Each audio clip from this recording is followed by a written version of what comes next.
أعوذ بالله من الشيطان الرجيم. بسم الله الرحمن الرحيم.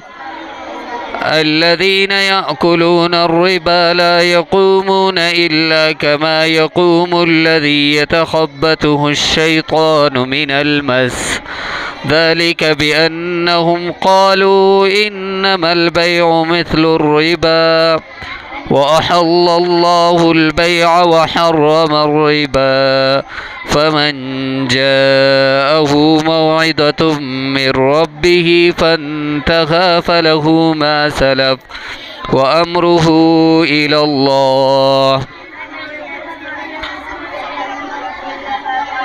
ومن عاد فأولئك أصحاب النار هم فيها خالدون. يمحق الله الربا ويربي الصدقات، والله لا يحب كل كفار أثيم. إن الذين آمنوا وعملوا الصالحات وأقاموا الصلاة وآتوا الزكاة لهم أجرهم عند ربهم ولا خوف عليهم ولا هم يحزنون.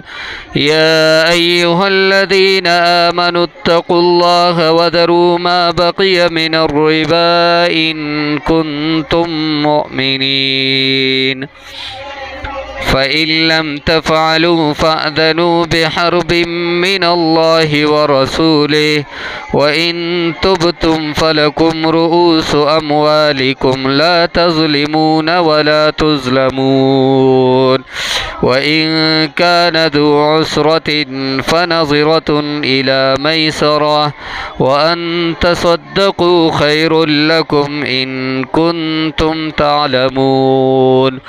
واتقوا يوما ترجعون فيه إلى الله ثم توفى كل نفس ما كسبت وهم لا يظلمون. صدق الله العظيم. والسلام عليكم ورحمة الله وبركاته.